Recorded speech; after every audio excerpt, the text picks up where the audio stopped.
Online seminar now has become popular. From now, you will have opportunity to attend this activity through decent meeting or DING talk. We have helpful to international education for the organize this influence program, which enhancing our knowledge in various ways. Before we get started, let me throw some light on purpose of this seminar. We believe every student is unique. Everyone is expert on their own field. When an expert share their experience and ideas with us, it's open the window and learn new things which can apply in our daily life.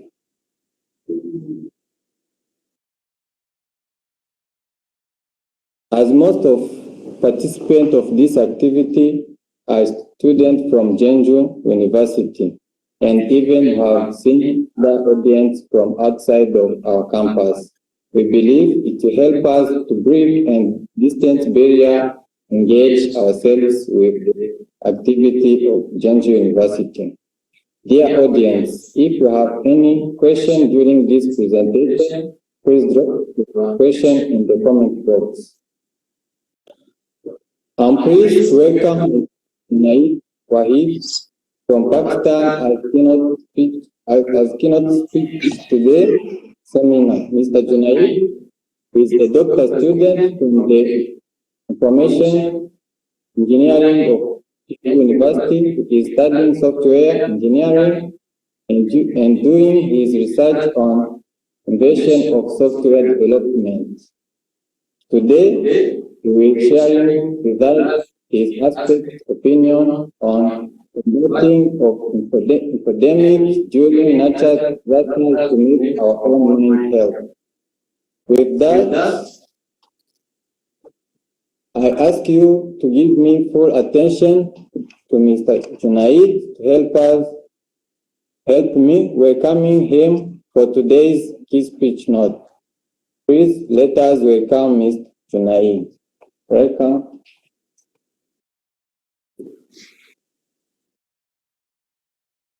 Thank you.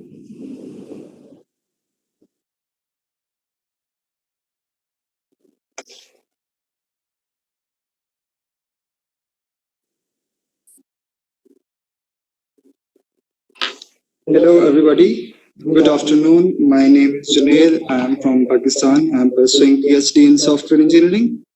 So the agenda would be today is like how to fight the misinformation on the social media and how to avoid that.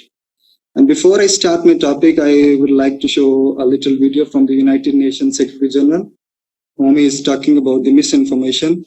So pay attention kindly to this video.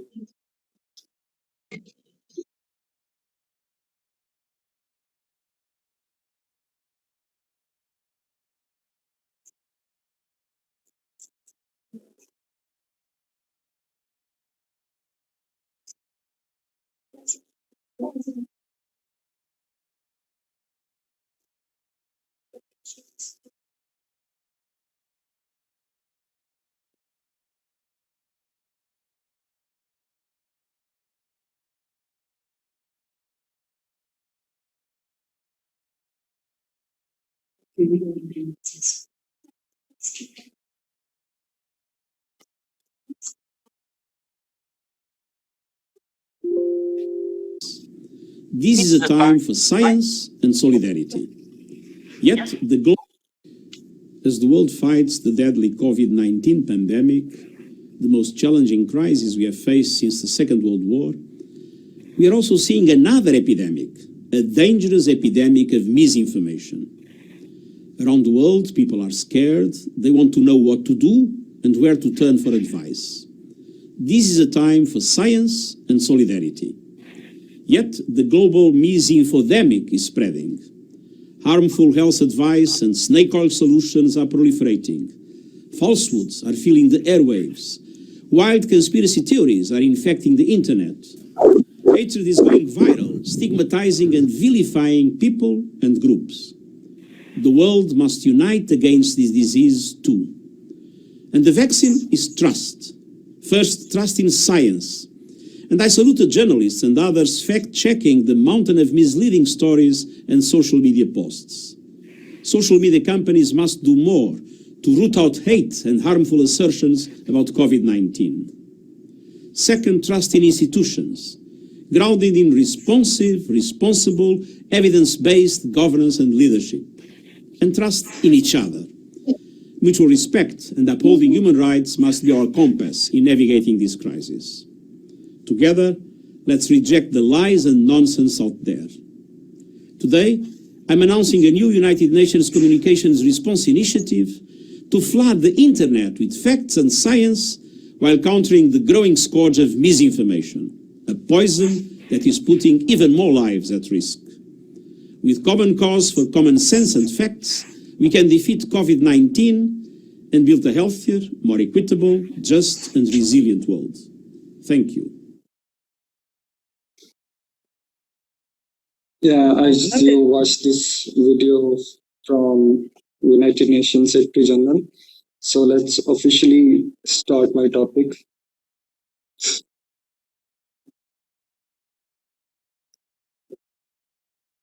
Topic of today's agenda will be like combating the information. It is actually the epidemic of information to make your mind healthy. You from various sources you get a lot of information, whether it is accurate, whether it is not, and your mind is actually confused that you don't know what to do with that information, like whether to share this information or whether to keep your information and say that whether it is a doubtful, accurate or not. So that is why you have a little background from that video in which he was saying that we are fighting another epidemic that is called infodemic. So what actually infodemic is? Today's agenda would be the first one, what actually infodemic is, specifically the disinformation, how it is being forwarded online, infodemic effects on public health, and some simple ways to identify it. How can you avoid the infodemic to make your mind healthy and focused so that it should not be distorted? And lately, in the end, there would be a little Chinese perspective that how they see the infodemic and how they tackle it, in which I conducted a little small survey and discussion as well. So, infodemic, what actually it is? You can see in the picture, a man is loading with lots of information, whether it is coming from websites, whether it is coming from social media, whether it is coming from different sources, a lot of information, media channels, mainstream media. So he got confused, he got struck that what to do with that information. Infodemic is actually an overload of information in which some is accurate and some not. During the emergency situations, during the pandemic, like you can see the recent pandemic, the COVID-19, and during the natural disasters. World Health Organization explains that infodemics are an excessive amount of information, like overload of information about a specific problem, that is any natural disaster, which makes it difficult to identify a solution in which they mean that what to do with that information. So the main bottom line of this, that infodemic actually is that access to the right information at the right time in the right format is critical. Because if you don't have a right information at the right time, your mind got stuck and you are officially disadvantaged before that situation. Infodemic can hamper an effective public health response, create confusion and distrust among the people, among the authorities, among the governments and the different governments. Alternative names, you can call the fake news, rumors, gossips in everyday life, etc. Misinformation and rumors appear on the scene along with the manipulation of lot of information with some doubtful intent. I know there is a lot of in fact, a lot of good information and accurate information, but as well in mix between, there is a doubtful intent between that information. It poses a serious problem for public health, especially on the minds of people. Every outbreak, every crisis, every natural disaster accompanied by a tsunami of information, which is a lot, which also carries disinformation as well as misinformation. Misinformation, you can say it is not intentional, and disinformation, it is actually intentional to fool someone, to deceive someone, to harm someone. As you know, in this modern social media age, you can say you have mobile, you have internet, you have social media, you got a lot of information, and you have to organize that information, whether, which, and why this information should be forwarded to another people. Yeah, this happens a lot in this recent pandemic. You got information, without even watching that information, you forward that information. In emergency situations, people are in a hurry to forward that information without even looking at it once. They want to be the information leader, no matter why. A famous psychologist, his psychologist name given in some references that I quoted in this slide, the famous psychologist says that the main motivation behind to forward the incorrect information, that the greed of virality. Like some people wants their information, wants their posts, wants their moments to get some more likes, more comments, and more retweets. Greed of virality that may drive the impulse to propagate the misinformation. It is actually overdosing on the euphoria that comes from seeing those likes, comments, and retweets rise into the thousands. And if anybody see that, oh, my post, my likes, my tweet got a lot of information, it actually gives them happiness, whether the information is correct or not. You can think that every one of us, including me, become a victim of misinformation. You can take example of this, like in recent pandemic in our campus. You can take an example. A lot of people went back home. A lot of people here, like in different WeChat groups. Some people, even some students and a lot of students, they give the breaking news. Like the breaking news is like China opening borders for personals from this date. Mostly people, they use and they perceive this breaking news as a happiness. Mostly they perceive as it not happiness. There's some sad. Yes, students are ready to go to China on a specific date, without even looking inside the content, whether it's for a student or it's for a business people. The example I quoted here because in a lot of groups, whether they are from different countries group, a lot of students, they are giving information. Oh, university is calling this student for specific date. University is calling the student for specific date. University is giving the scholarship for this specific date. University of giving the scholarship date on this specific date. So some of that information is misinformation. Some of that information would become a disinformation. It's on you that how you perceive that information and how you filter that information, whether it is a fake or whether it is a correct. Effects, a lot of effects. I also have been victimized a lot of time of misinformation as well as disinformation. Like you can see, I just don't know whether I found that information, whether I found a lot of posts on Facebook. I just don't know. Hey, is it real or is it fake? I just don't know whether to verify this information. So when it comes to the fake news, the effects can be both immediate as well as long-lasting. A little fake news story or little misinformation can distort your emotions and change your mind and change your mood as well. For example, some says, this recent pandemic, some says you have to go to the specific city, you have to go to this specific country, and you got information that, oh, flight is delayed, a flight is cancelled. and your mood becomes like, oh, I want to go to home in this emergency situation. My flight is cancelled. My flight is delayed. And after that, you admit that information as a correct information. And after some time, you got to know that, oh, no, there is a fake news. There is a misinformation that I have got. So flight is on time, flight is on, I will go to my country, I will go to my specific city. You already panic in emergency situations, and on top of that, fake news and false news made you more depressed and give some panic attacks.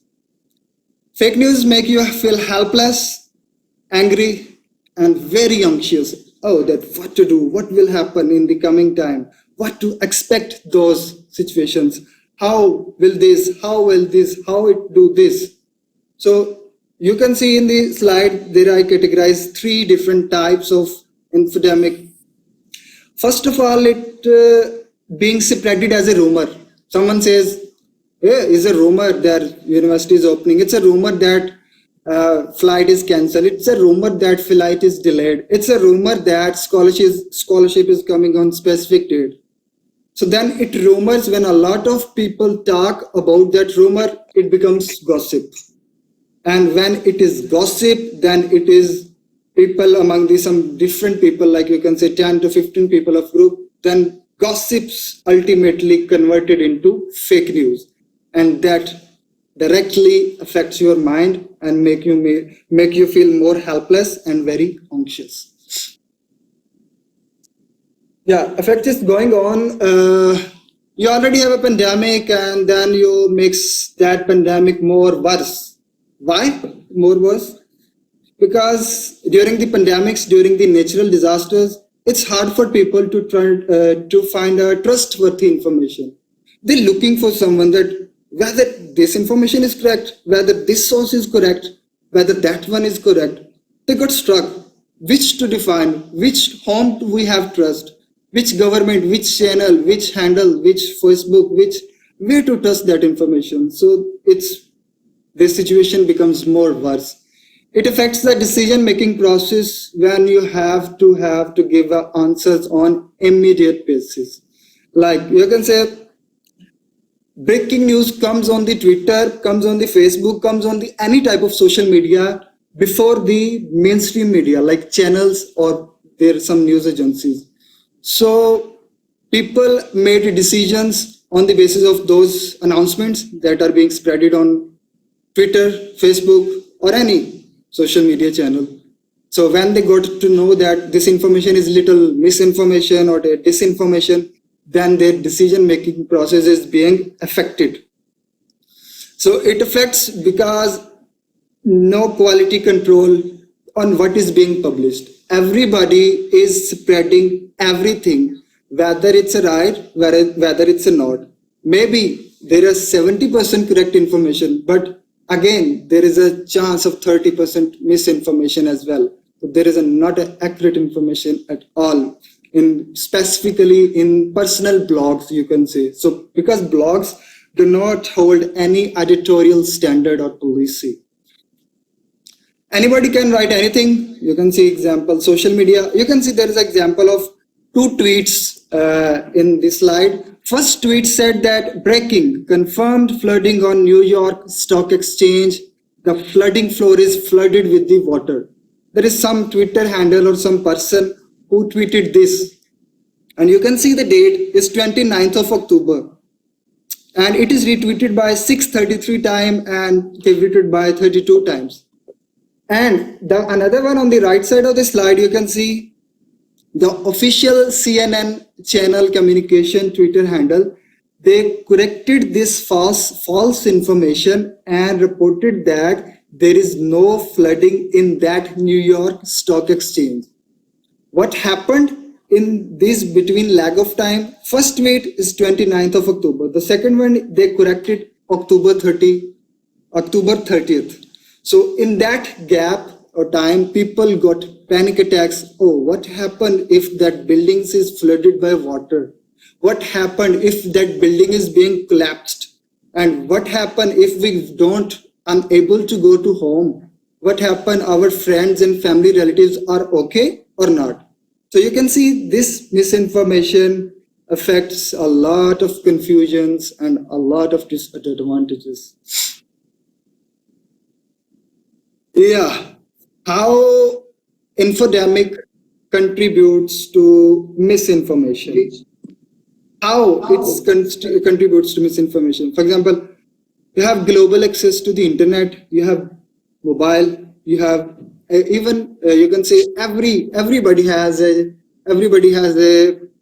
account on social media. So they access to internet, they open their mobile, they open their social media channels, and they read some news and announcements and posts. And for example, some of them, some are friendly family members, some their friends, they posted some things and they perceive it as a news and saying that, oh, this happened in that particular location, this happened in that particular time. So I don't know whether someone asked them, whether it's correct or not. They said that, I don't know, someone posted in that social media. I mean, how can you believe in that someone specific social media without being filtering and without being verifying? In other words, a lot of information produced, distributed to every corner of the world. You can say whether it is a physical world like newspapers, whether it is a virtual world like social media, internet, and TV channel. People during the epidemic expect what type of information they expect. Like in the recent pandemic in COVID-19, they expect what type of information? Someone expect whether that specific cases, someone expects data on confirmed death, someone expects how to take online courses, someone expects the clinical management advices from the government agencies, government organizations, someone expects the general announcements from different organizations, and someone expects that they find the trusted sources. So people expect this type of information, and on top of that, they expect the right information because they believe that right information can directly go to the right track. And if they go to the right track, they become relieved and they become satisfied. If that right information and if it becomes the misinformation and if that is a disinformation, then that information directly affects their mind. They become stressed, they become struck, and they become anxious. So these were some effects that how the misinformation affects on your public health, affects on your mind, and even affects on the specific context, whether you are using that information. So there are some agenda that how to identify that misinformation, or you can say the disinformation, how you identify that. There are a lot of sources and there are a lot of techniques that how you identify it. Analyze the source, first of all, from where information is coming. For example, someone, even you guys and all of people have even experienced that social media having 5 to 10 followers account, they're giving you the total cases amounts, confirmed death information, and confirm the stores information in specific country, confirming the specific government information. I mean, how can you believe? Come on. They have 5 to 10 followers, even that, you can say. And he's giving you the total confirmed information. How can he give you the total confirmed death information, cases information? So first of all, just check the source where the information is coming from. Whether it is a verified source, whether if it is not a verified, whether it has followers, and how many followers, whether it is a lot of followers, whether it is a small follower, whether it is a no follower. So you just first check the source. Second one is you can identify by analyzing the text, not fantasized by headlines. For example, this happens a lot in the social media world. For example, breaking. This is confirming that if you stop your breath for the 10 seconds and you can confirm that you don't have COVID-19. It happens a lot. It gives as a breaking news in many countries. For example, they said that breaking, The recent I have feel that in most probably in Russia, I will give you the example in the next slides, that in Russia they use the lines on the roads to check whether people are kept in their home, whether people are not. So there are some videos and pictures they're showing lines on the roads of Russia. And actually you don't have to go by the headlines. You just analyze the content, that what content it actually says. So whether the content matches the headlines, whether it's not. So the number 3 one is check the account handle is verified or not. Your Twitter handle, whether it's a Facebook handle, whether it's a YouTube handle, whether it's a Weibo account, whether it's a WeChat account, it's a handle is verified or not. Because Twitter handle, Facebook handle, YouTube handle verified, they have a different verified policies. If an organization satisfied those policies, then their account is being verified. So you can trust on the verified handle. And verified handle you can identify by the tick, a small tick alongside with the account. The 4th one is social media is full of bot accounts. Bot accounts are created by automated programs. In the computer science language, you can say bot accounts are created by different algorithms, different programs.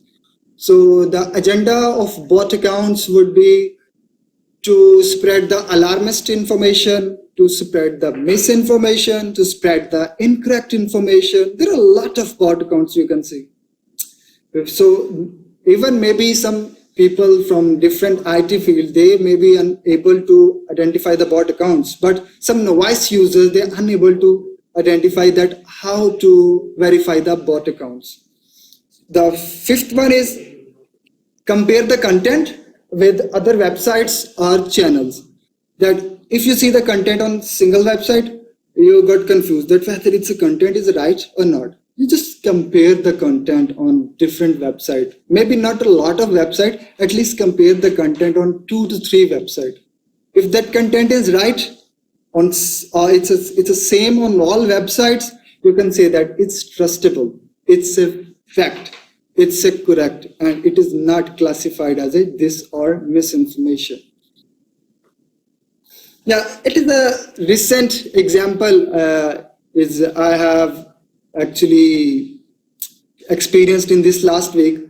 I was scrolling some WeChat group. Take a closer look at these 2 screenshots. On the left screenshot, there is a group contains 444 people at least. Imagine 444 people. And someone is posting in that group that I have circled that headline, good news for foreign students and teacher must know. And the headline is, when can foreign student and teacher return to China? I have quoted this headline because everybody back in their home country, they are eager to come to China to resume their study as well. So this example actually you can say this suits their emotions, this suits their psychology. So when I opened that specific article, I got to know that there is no specific date given. There is no anything specific time frame given that when can people went or return to China. They say, you can see the headline, when can foreign student return to China? The true information should have been if there would be a given date, given time frame from the authorities. But there in the article, the answer is given just, it is, you can see in the last headline on the second screenshot, the answer would be teacher and foreign student return should be decided by college, university based on the actual situation. So no headline, no time frame from the authorities. And the headline says, when can foreign student, teacher and return. So this type of information is misinformation for the users, for the consumers who actually sees that information. There's a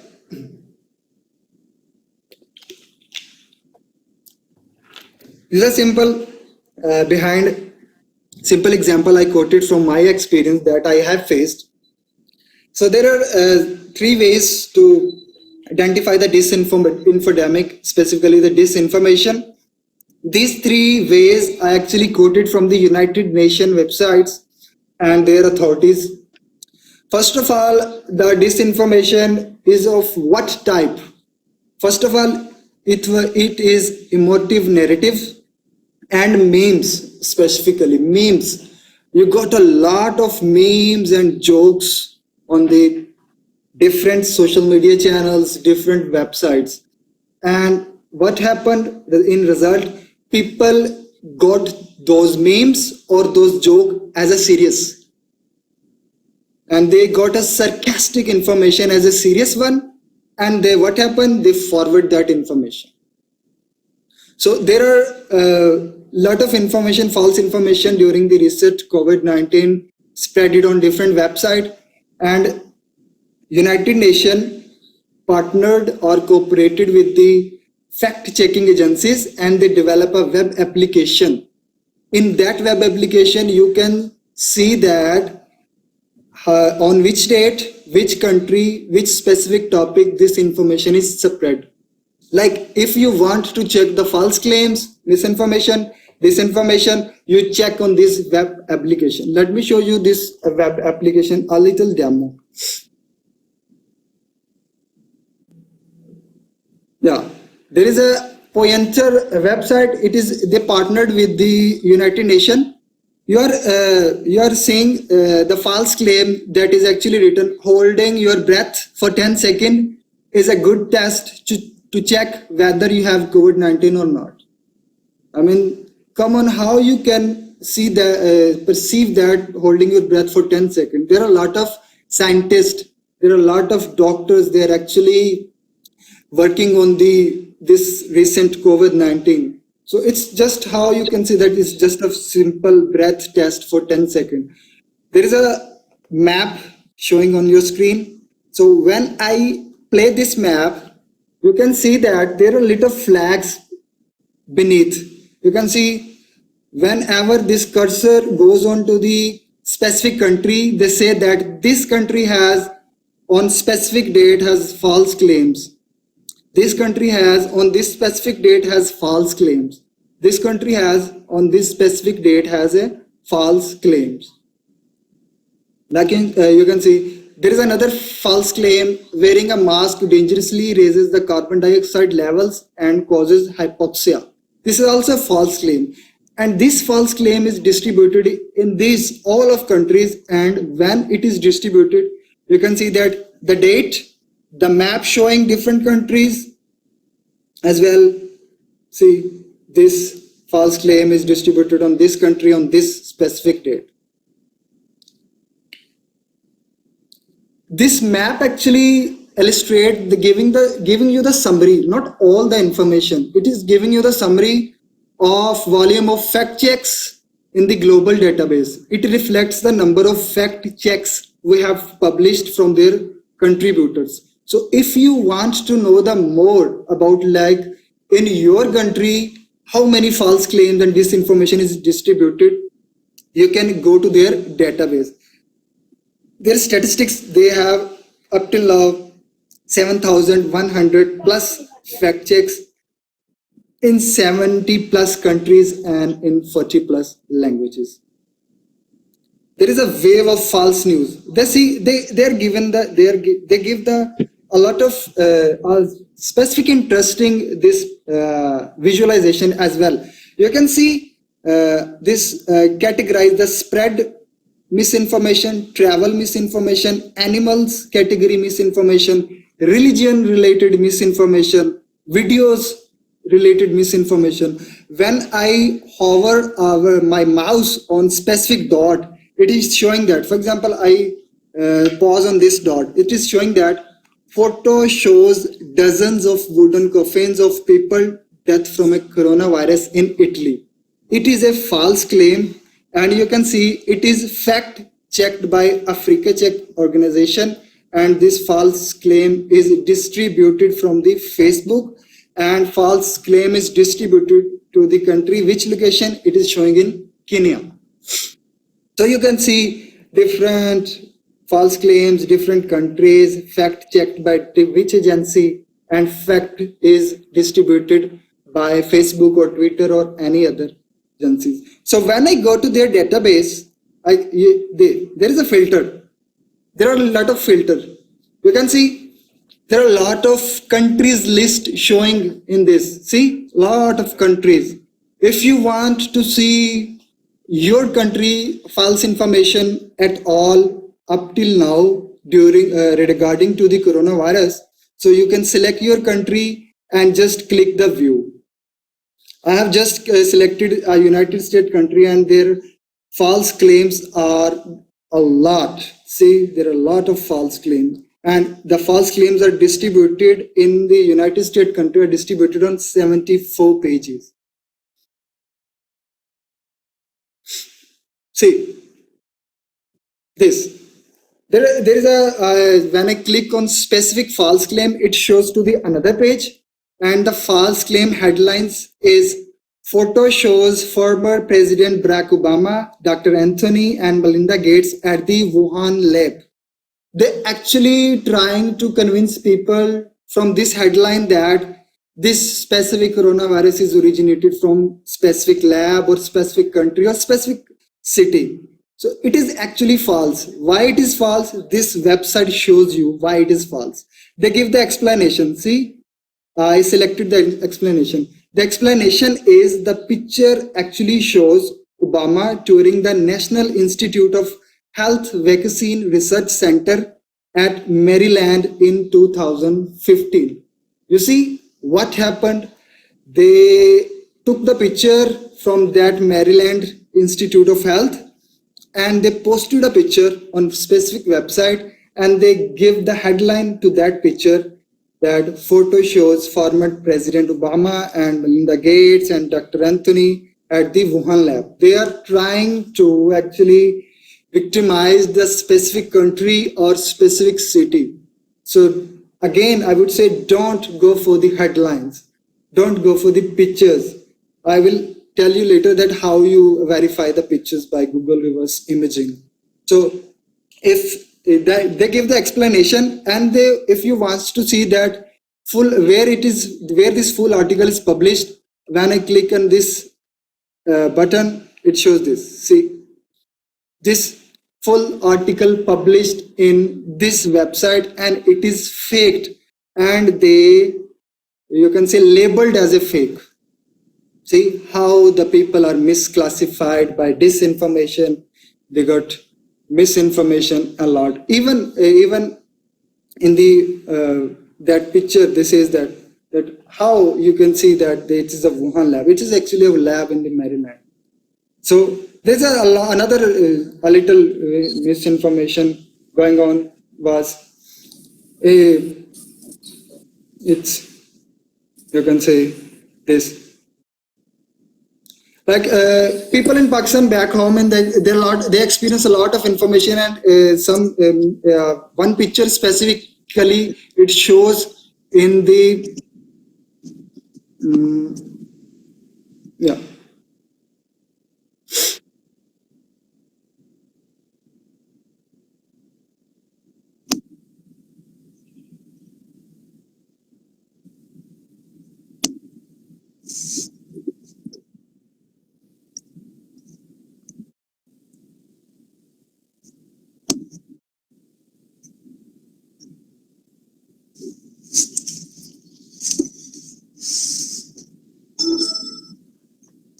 Yeah, you see, there is a picture showing on a lot of garbage on the roads, and people in Pakistan or in any country, they perceived this picture as like people throwing the money on the roads.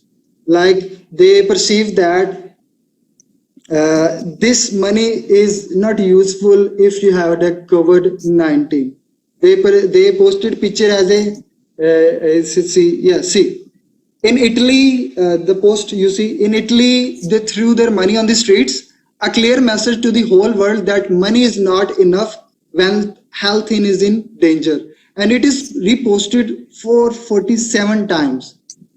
So actually, this picture is not in Italy, first of all. they verified this. This picture is in Venezuela, and this picture, it is currency picture, but it is the expired currency picture taken in Venezuela that they used to debunk in the different garbage bins.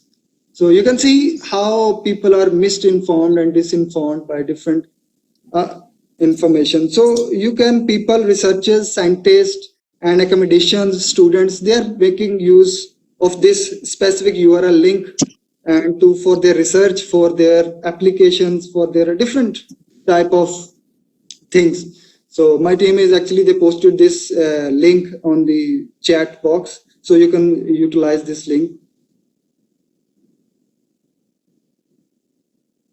So this is actually how people are misclassified by different websites. So the another technique is bots, how to identify bots. In this example shows that verified account, they give the information, and in the reply, bot account, they are giving alarmist information, frustrated information, social injustice type of information. So I just directly will tell you that how to identify bot accounts. First of all, they lack the human uniqueness. They don't have specific username or profile name. They have little follower or no follower. You can see these two screenshots. They have no followers. They just recently joined the Twitter. They tweeted just for a few times, and they are spreading the alarmist information. And they mostly follow the government sites, so they can copy the data and paste the data on their timeline. So simple ways to avoid: first of all, trust your instinct, whether it's a right or not, that what your feelings will say. Find the article on different websites, whether the article is same. If it is same, then the information is correct. If it is not same, then you can say information is misinformation. Be careful about blogs. They are not standards. You can use the Google reverse imaging service that is given by the Google. I will show you in the next slide that how it is being used. See, there are two images showing them. The left one is the child wearing a red shirt. The right one is also a child wearing a red t-shirt. The left one images, you can see the caption: "Everyone please retweet this. Help me, this my little brother. Frank, we went to the concert tonight in Manchester and something happened. I am unable to see my brother."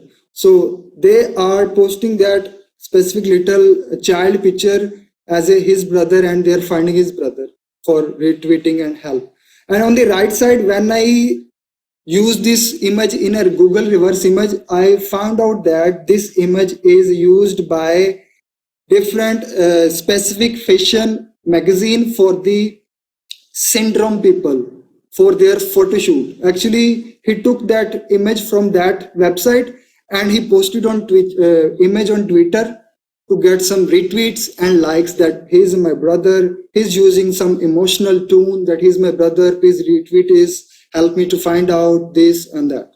So to use the Google reverse imaging, I give the second note that how to use the Google reverse imaging. You can see in the slide, and also I have given the link. You can find out the link as well.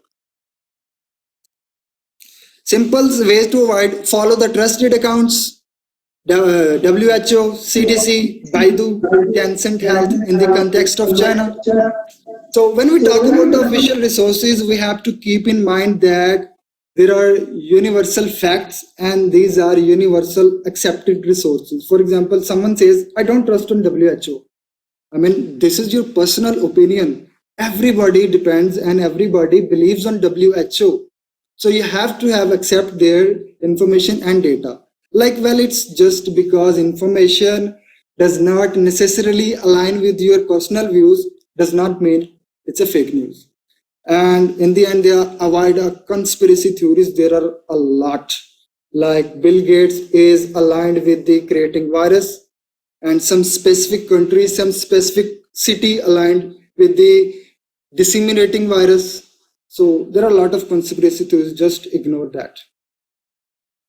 So simple ways to identify. There are a little short video. You can identify the misinformation on your social media feed. During the coronavirus pandemic, disinformation has exploded on social media. Have you read To Hold Your Breath for 10 seconds as a self-check to see if you have COVID-19? How about drinking diluted bleach as a treatment or even a cure? Problem is, it's not true and potentially dangerous.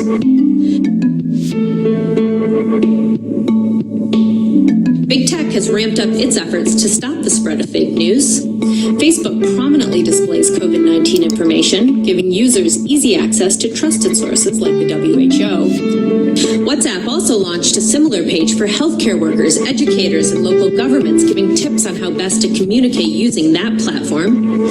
Twitter's removing tweets that recommend cures or advice counter to those of public health authorities, and YouTube has demonetized some coronavirus content.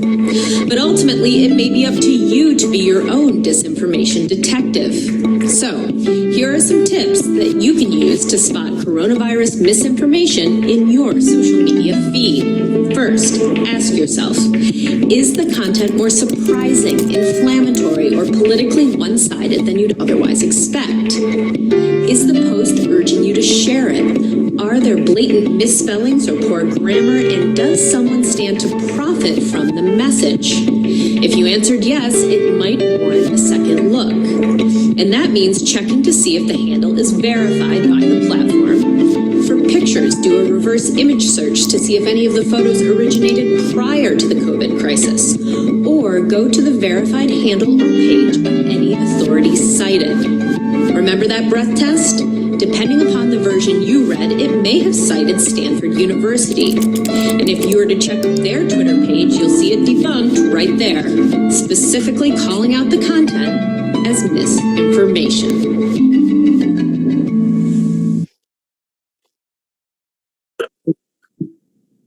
You see, they just wanted to have you as like, it's upon you to be a disinformation detective, to detect the disinformation and stop being forwarded. So the last technique is like avoid the gossips to improve your peace of mind. Some gossips are good for health, some gossips are negative impact, some gossips becomes rumors, and some gossips become fake news. So you just avoid the gossip before turning into fake news that causes the misinformation. For example, consider your friends, like you gossip same with all your friends, you gossip the same thing and same news with all your friends, or you gossip with some of your friends. Just if it is different, then you just have to analyze what actually I am gossiping with the different type of friends and different type of information. So simple way to avoid the gossip, take a vow of silence. Just take a vow of silence. No, I'm not saying that you go to mountains and you go to Himalayas. Just go for a walk, sit alone, listen to your favorite song. It helps you to avoid the gossip, and ultimately it helps you to avoid to spread the fake news. Ignore the gossip, stop it before it become a false news, and the false news ultimately impact the others people. That is not good and that is not positive. So after avoiding the gossip tips, I have conducted a little survey from 30 postgraduate students from my campus, and one respected international school teacher, Mr. Chong, about their misinformation perspective. And also I have added some points from the student data and as well as from that respected teacher, that how they see the misinformation, how they classify the misinformation, how they identify the misinformation. Let's take a look a little students survey data. I have asked simple questions. You can see in the source of information column, like which social media they use to get the information. 25 said they use the WeChat, Weibo, QQ, etc. and 5 says no, because they feel that today is social media age, so that is why they use. And I have asked about the mainstream media channels. 60% said the yes and 14 said the no. They're not using the social media because they said that it is mainstream media is trusted, and when it comes to infodemic. 40 students said they use the blog website, 16 students said they don't use the blog website, and the reason they give that it holds the personal feelings and personal experience. It should not be trusted. So 90 students said they forward the information after verifying. 11 students they said they forward the information as soon as they got it. 27 students said they're victim of a disinformation, and 3 students said they are not being victimized by the disinformation. They said that not only in disaster related information, they are victimized in every emergency situation information, disinformation. Like they got fake news from here, there, and all of the ages, all of the sources. They got stuck what to do. So 30, all students, they said there should be a strict action towards the false information, because they said there should be a strict action after tracing the false information, not unknowingly. And in the end, I just give the bullets and point of view from that respected Mr. Chong, teacher from the SIE, that how they perceive the misinformation. I asked the same question from him, and I got his point of view and perspective as well. They said his family and he himself, they use an Tencent Health app for the COVID-19 information. They mostly use the WeChat. They mostly did not follow the rumor about the pandemic. Because they believe that they believe their mind, they believe their government official resources. He said that mostly he's used the Baidu search engine for news, hot trend, and a little survey from CNN IC news agency that 97% of the Chinese searched on Baidu. So that is why it is a famous search engine in whole China by the domestic users. So he often depend on mobile internet rather than the mainstream media. So in the end, he just gave a recommendation to all who got victimized by disinformation. He just said that, he just gave the simple answer, I converted into quote, that believe in your mind, don't go for the false information. Even if you can think, you can use the mind. Why it is need to spread the rumors and the false information, misinformation? It ultimately impacts other people. So you have to think about the other people. And there I used a lot of information in the quoting, in the references. That is why people may have think that whether I am speaking is actually correct or not. So that is why I gave every references of my every word in the end in this slide. So you can check the references that whether I have detailed or whether I have talked before, it is correct or not. So in the end, I can only say the bottom line of this agenda would be, while the pandemic was not human-made, it is actually natural, but the information, disinformation, and infodemic actually is human-made. It is created by human, it is forwarded by human, and it is received by human, and ultimately it is impacted on human. So that means that public health experts and public itself, like you guys, can put a pause and halt to this disinformation, misinformation with the right strategy, right mind, right technique, and ultimately right and positive mind. So thank you very much for listening out my speech. It's all from my side. If you have any question, you can ask any question. I will be happy to answer that.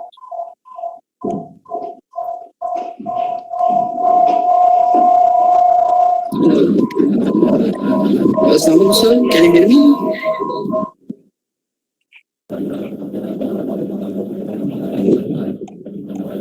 Yeah, I am hearing you. Sir, my question is about this infodemic. Sir, what if we made a machine learning model to categorize the misinformation. Let's suppose we have got some information on social medias or other platform. We just capture it or put this text on my model, which assembled just like an Android app, which can tell us about the authentication in a limited way, limited time, because almost every people not have a time or not have any well-known about technology. So what do you got there, sir? So you're talking that you have to apply some different machine learning algorithms to the social media, this type of technique, right?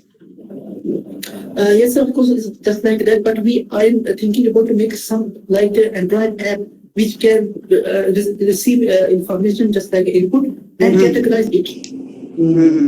First of all, can I say you if I'm wrong that I am hearing the person Ayub, right? Sorry, sir, what are you saying? Can you please tell me that who is speaking and where are you from? Sir, my name is Muhammad Ayub. I am from Pakistan and I am also your student, sir. I got you. So you're talking about the machine learning algorithm. Yeah, it is. I am also working on to detect the fake news algorithms as well. But there are very less people very less algorithms to detect the fake news. You can say the support vector machines, the linear algorithms, and multi-naive based type of algorithms. But the thing is that first to apply the algorithm, you must have a correct data.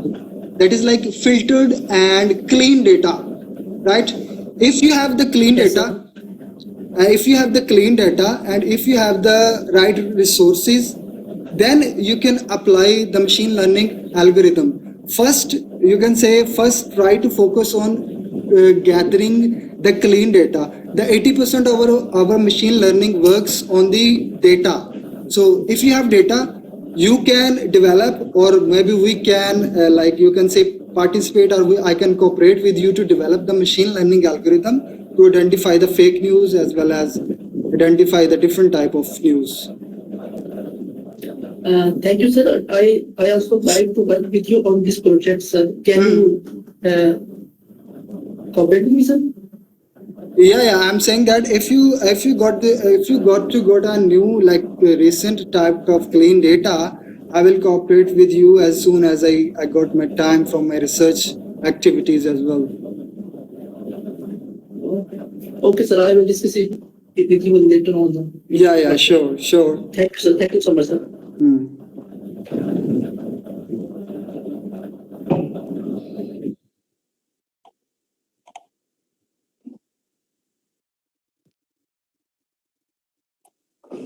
Thank you, Mr. Junaid, for a beautiful speech about today's topic. We hope as students we will be careful to choose combating pandemic during natural disasters to make our mind health and develop ourselves respect. Dear audience, now I want to open the question and answers session. We start on decent meeting, then Ding Talk. If you have anything you need to know in details, please check and ask your question. Mr. Junaid will happy to prove your answer. We start on decent meeting. If there is anyone, open your camera and your microphone and ask your question. Thank you.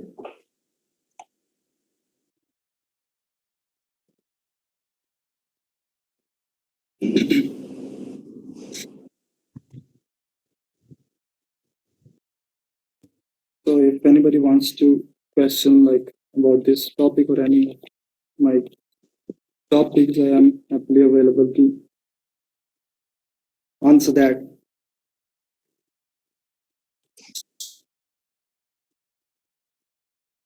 If there is no one on decent, you can jump on Bing Talk. If anyone has a question on Bing Talk, you can open your mic and ask Mr. Junaid your question. He's going to answer you. Thank you.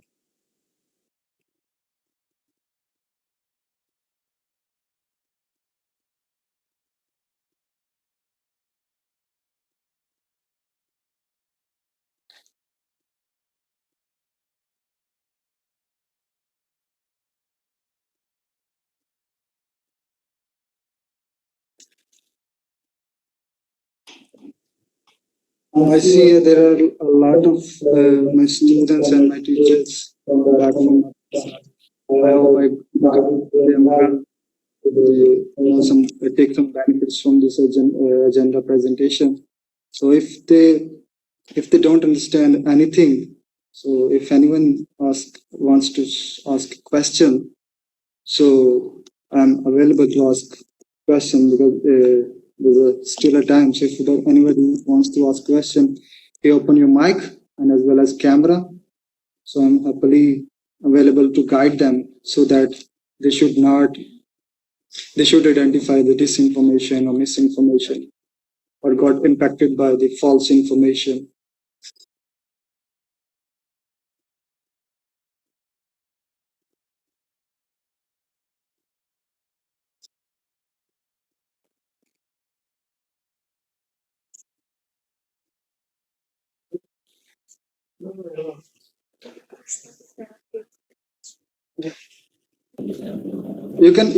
Anybody can ask question also in the text box as well, in the chat box, in the Tencent I'm watching. Sir, what about the data? Where we can collect it, either it's clean or not? Because firstly, we have need of data. So what's the technique we can use for that?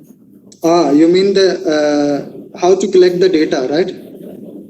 Yes, either it's clean or not, no matter, but just need a data. You need a data. First of all, you have to specify which type of data you want, like government data, medical data, textual data,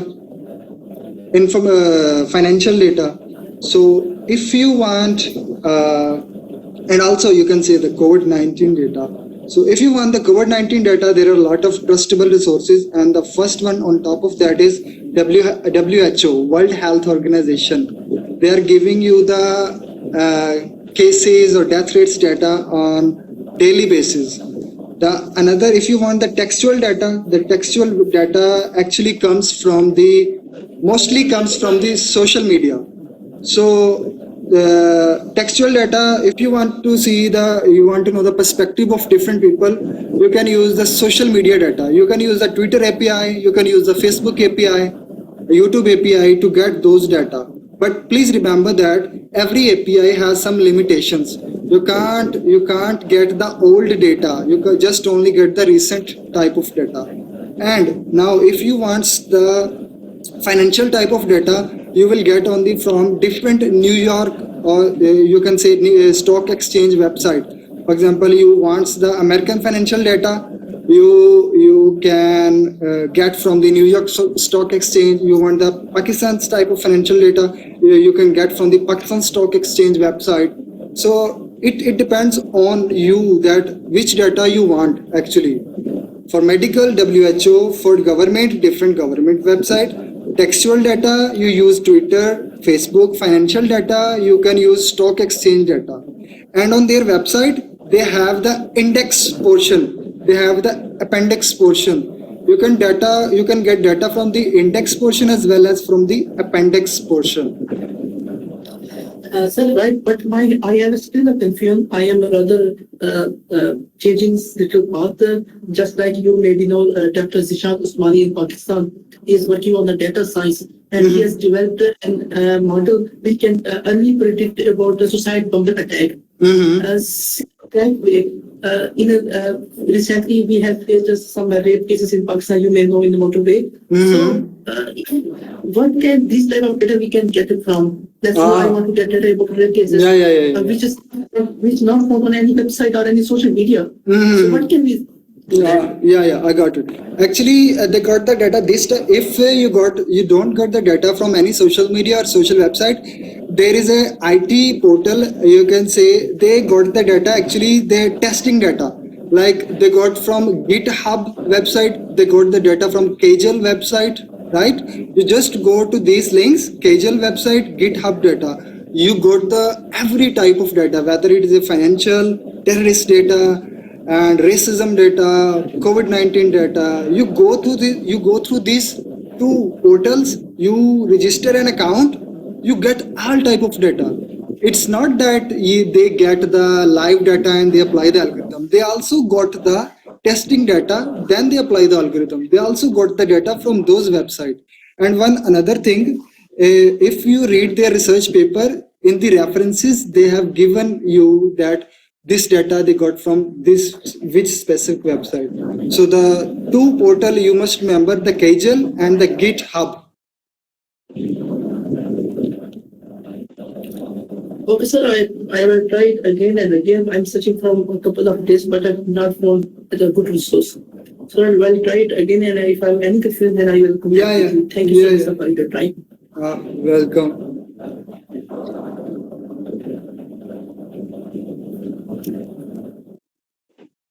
So if anybody have any another question or like a generic question like misinformation, like anybody victimized by misinformation. So if anybody don't have question, I suppose that nobody have victimized by the misinformation. So I know that a lot of people victimized by it. So you can ask any question, any type of question. I will be available, happy to answer you guys.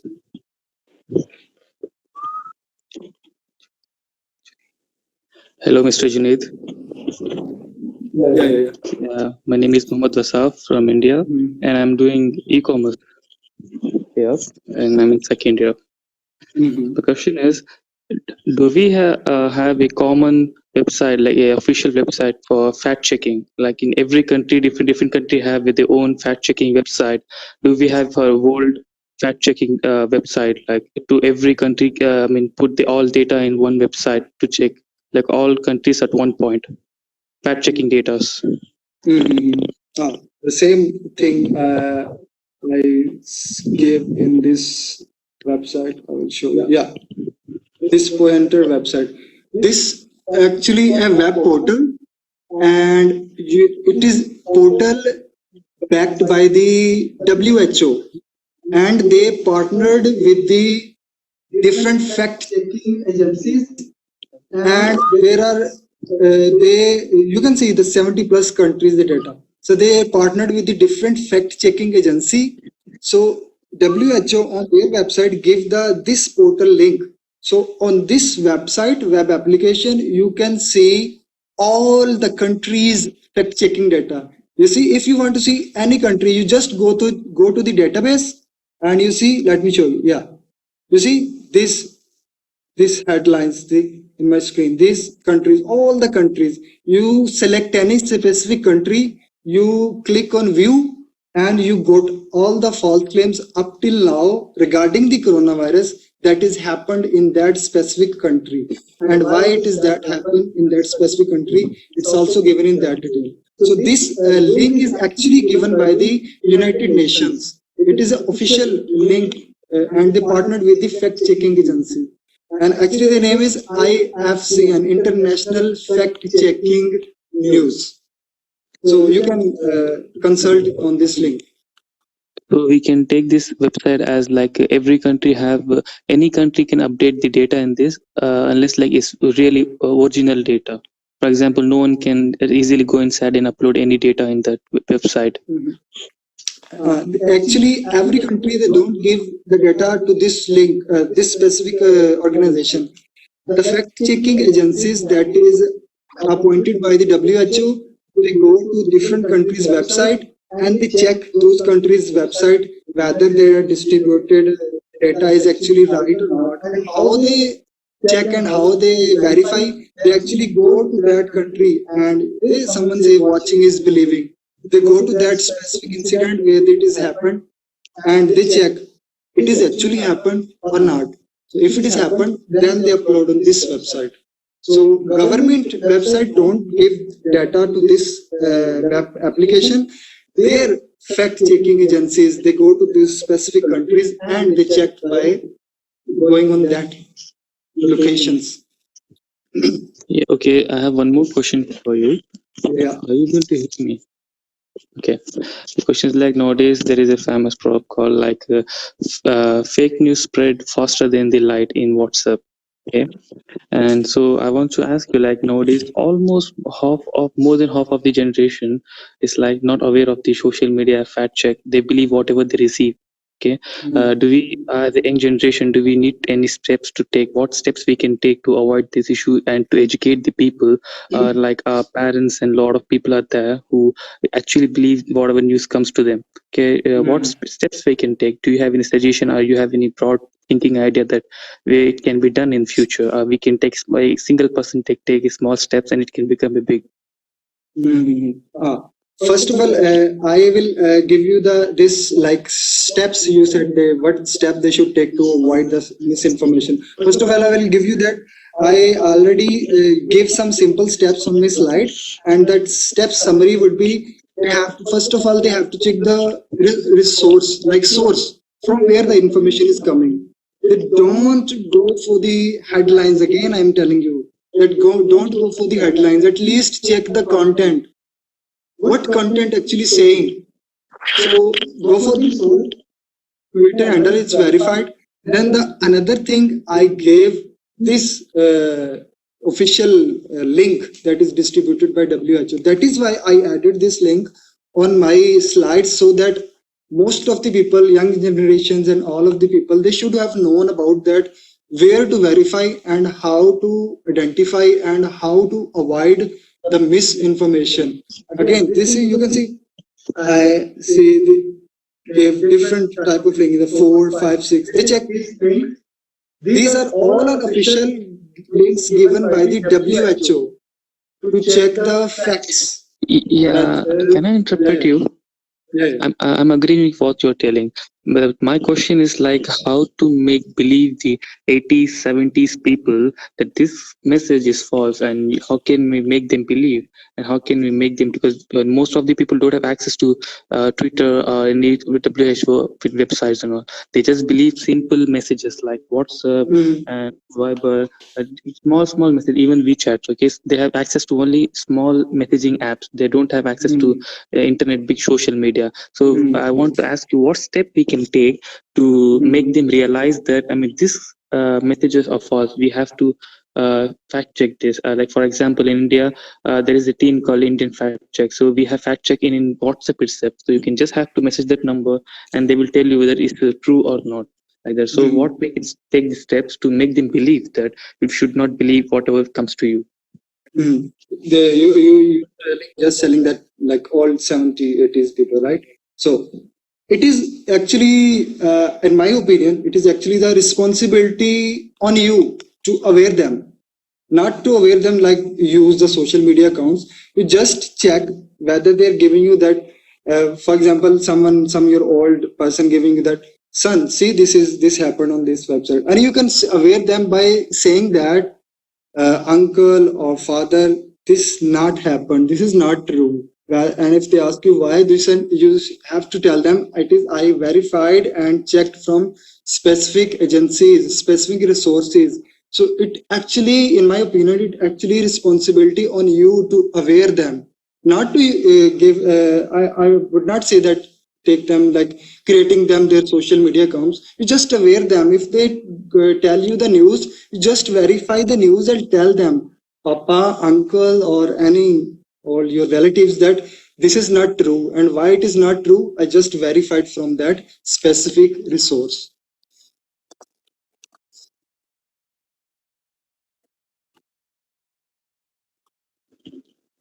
Thank you, Mr. Junaid, for your speech and good answers you gave to our audience. Now, I'm taking time to close the answering and question time. If there is anyone who has a question, like one or two, you can ask.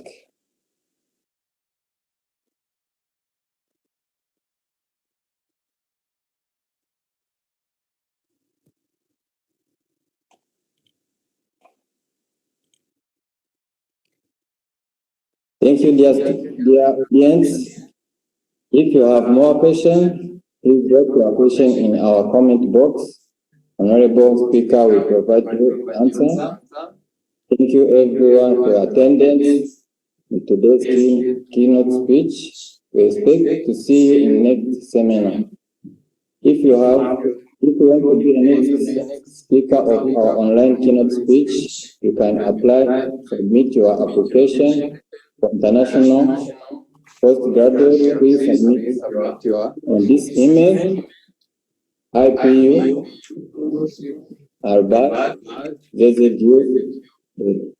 zhengzhou.edu.cn. For undergraduate, please submit your application to siu.zhengzhou.edu.cn. For documentation of our seminar participant, please open your camera and take a picture. Please. Thank you. Everyone can open camera and take a picture.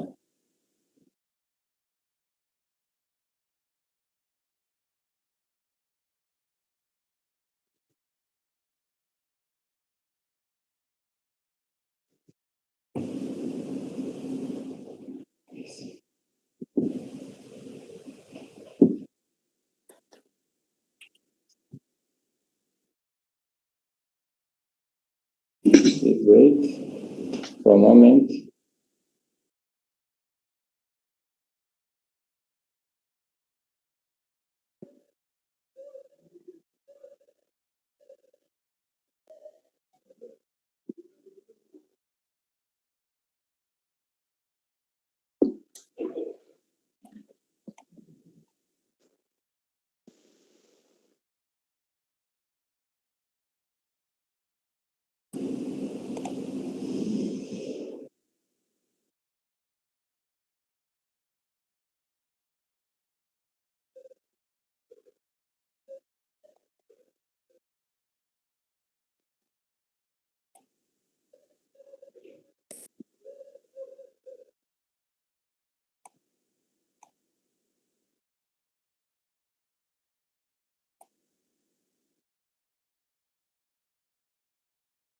Okay.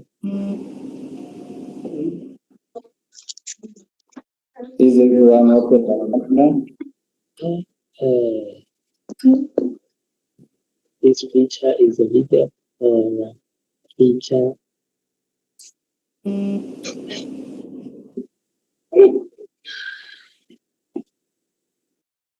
are making it clean.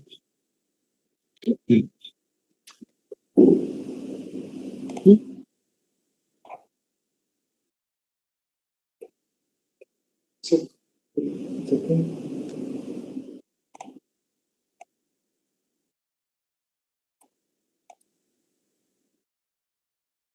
Thank you, dear students, dear participants from everywhere you are.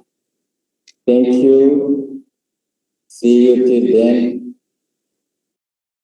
Goodbye. See you in the next seminar. Goodbye. Bye-bye.